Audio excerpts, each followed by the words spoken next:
Une force militaire régionale ou deux voisins qui agissent vraiment? Qui peut sauver l'Afrique de l'Ouest? La semaine dernière, la CEDEAO a frappé fort en annonçant la création officielle d'une nouvelle force antiterroriste de 2000 soldats. L'objectif?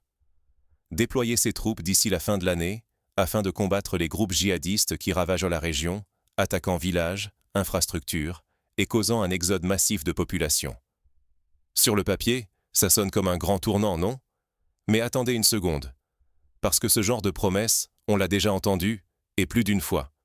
Des années de discussion, un plan initial pour 5000 hommes, un budget pharaonique de 2,6 milliards de dollars. Et au final, rien n'a vraiment bougé. Entre les questions de financement, les tensions internes et la nécessité de ménager chaque pays, la CEDEAO s'est montrée lente, hésitante, parfois même paralysée. Pourquoi tant d'inertie, alors que la menace s'intensifie chaque jour? Et pendant que l'on débat dans les salons feutrés, les groupes armés, eux, avancent sans relâche. Chaque jour d'inaction, c'est du terrain perdu, des villages attaqués, des milliers de vies bouleversées, des enfants arrachés à leurs familles, des écoles fermées. Pourtant, loin des projecteurs, deux voisins ont pris les devants, le Ghana et le Burkina Faso. Pas d'attente, pas de grande cérémonie, juste de l'action concrète sur le terrain, ensemble, pour protéger leur population. Face à la multiplication des attaques, ils n'ont pas cherché à se cacher derrière des excuses ou des processus bureaucratiques interminables. Alors, face à l'urgence, devons-nous encore miser sur les grandes institutions ou faire confiance à des coopérations locales et rapides qui répondent aux besoins immédiats? Regardons de plus près pourquoi l'annonce très attendue de la CEDEAO risque de ne pas être la solution miracle que beaucoup espèrent. La CEDEAO n'en est pas à sa première tentative. D'où vient cette idée de force régionale? Remontons un peu dans l'histoire récente. Depuis des années, face à la montée des groupes armés et du terrorisme, l'organisation ouest-africaine rêve d'une réponse militaire commune. L'objectif affiché était ambitieux: déployer une force régionale de 5000 soldats, capable d'intervenir rapidement là où la menace frappe, que ce soit dans le Sahel, le bassin du lac Tchad, ou les zones frontalières négligées. On parlait alors d'un budget colossal, 2,6 milliards de dollars, pour équiper, former et mobiliser ces troupes. Mais très vite, la réalité a rattrapé le projet, comme souvent dans ce genre d'initiative. Les promesses de financement se sont heurtées aux difficultés économiques des États membres, aux disputes internes liées, entre autres, à la répartition du commandement et aux rivalités historiques, et au manque de confiance entre certains gouvernements. Les débats ont traîné, les engagements ont fondu comme neige au soleil. Résultat, la force régionale est revue à la baisse, limitée à 2000 soldats seulement, loin de l'élan initial. Autre nouveauté, au lieu de stationner tous ces militaires dans une base unique, chaque contingent restera dans son pays d'origine, avec un commandement tournant chaque 6 mois. Sur le papier, cela paraît plus flexible, mais concrètement, cela rend la coordination opérationnelle beaucoup plus complexe. Imaginez devoir coordonner des opérations sensibles entre des armées qui n'ont pas les mêmes équipements, les mêmes doctrines, ni la même chaîne de commandement. Comment garantir une réponse rapide face à une attaque si chaque décision doit être validée à plusieurs niveaux? Historiquement, c'est surtout le Nigeria qui soutenait l'effort militaire régional. Mais aujourd'hui, le géant nigérian est débordé par ses propres défis sécuritaires, avec Boko Haram, et économiques, avec la chute des prix du pétrole et une inflation galopante. Il ne peut plus porter à lui seul le poids de la sécurité régionale. Or, sans unité politique, sans financement réel et durable, la CEDEAO risque de n'offrir qu'une façade rassurante, une illusion de sécurité, alors que les populations vivent dans l'angoisse quotidienne. Les habitants des zones rurales, des villes frontalières, eux, n'attendent pas des décrets ou des réunions. Ils veulent des résultats, des routes sûres, la possibilité de faire paître leur bétail ou d'envoyer leurs enfants à l'école sans craindre pour leur vie. Pendant que la CEDEAO peaufine les détails institutionnels, que se passe-t-il concrètement sur le terrain? C'est justement là que l'exemple du Ghana et du Burkina Faso change la donne et mérite qu'on s'y attarde. En moins de 2 semaines, 2 pays bouleversent la donne à leurs frontières. Tout commence par un drame. 8 commerçantes ghanéennes, venues vendre des tomates au Burkina Faso, sont brutalement assassinés par des groupes armés. Pour beaucoup, ce n'était qu'un fait divers tragique de plus dans une région habituée à la violence. Mais pour Accra et Ouagadougou, ce fut l'électrochoc. Dès le lendemain, les officiels se réunissent et en un temps record, Ghana et Burkina Faso signent pas moins de 7 accords bilatéraux en une seule session. Sécurité, gestion des frontières, commerce, transport, lutte contre le trafic de biens et d'armes, coopération dans la gestion des catastrophes naturelles. Tout y passe et rien n'est laissé au hasard.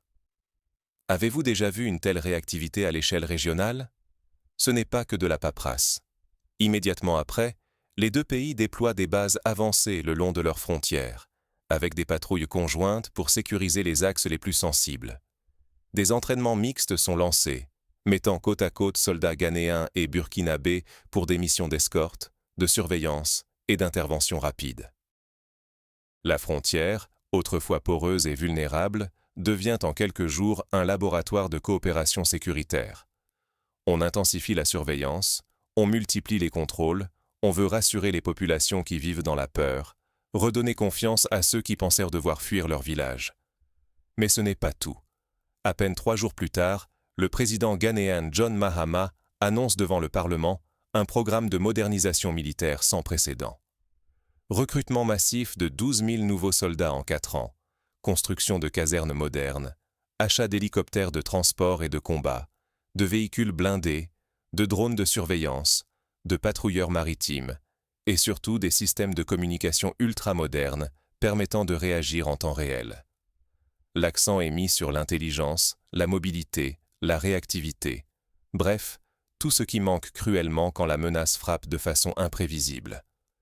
Ce plan ne concerne pas seulement les forces armées, il vise aussi à renforcer les liens avec les communautés locales, à améliorer le renseignement humain et à impliquer la société civile dans la prévention des conflits. Regardez la chronologie. 14 février, le drame frappe. 20 février, les accords sont signés.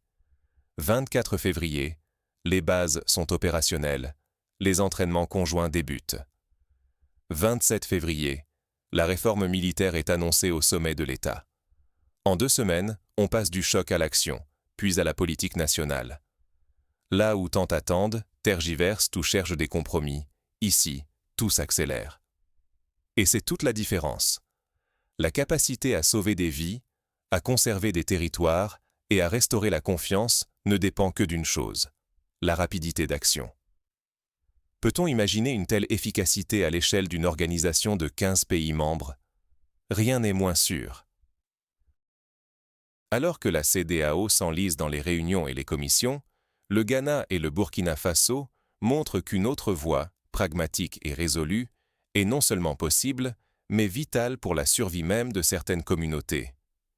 Il ne s'agit pas d'opposer les modèles, mais de reconnaître que, sur le terrain, la lenteur coûte cher, et que chaque semaine perdue se paie en vies humaines. Et si le salut venait des alliances locales plutôt que des grandes organisations? C'est la question que tout le monde se pose face à la multiplication des menaces terroristes en Afrique de l'Ouest. Aujourd'hui, la CEDEAO tente de réagir en créant sa propre force militaire, tout en cherchant à coordonner son action avec l'Alliance du Sahel. Mais la réalité, c'est que sur le terrain, les dynamiques avancent beaucoup plus vite que les institutions. L'Alliance du Sahel, de son côté, a déjà déployé une force de 6 000 soldats, soutenue par la Russie, et opère selon une logique d'autonomie et de solidarité entre ses membres. Pendant que les grandes institutions discutent et négocient, certains États prennent les devants, souvent loin des projecteurs, parce qu'ils n'ont tout simplement pas le luxe d'attendre. L'exemple du Ghana et du Burkina Faso en est la preuve flagrante. Malgré des divergences politiques majeures, le Burkina ayant quitté la CEDEAO et étant dirigé par un capitaine issu d'un coup d'État, le Ghana n'a pas hésité à engager une coopération directe et concrète. En moins d'une semaine, les deux pays sont passés de la signature d'un accord à la présence conjointe de soldats sur leurs frontières communes. C'est du pragmatisme pur, loin de la lenteur paralysante des grandes structures régionales. Même les différences de régime ou les intérêts divergents n'ont pas empêché de trouver un terrain d'entente, car l'urgence prime sur la politique.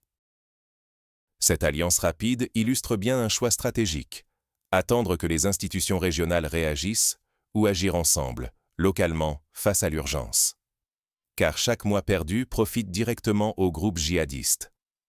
Pendant que la CEDEAO planifie, ces groupes s'infiltrent, recrutent, contrôlent des territoires, imposent des taxes et parfois même se substituent à l'État en fournissant des services locaux, comme l'accès à l'eau, la justice ou la sécurité pour certains villages.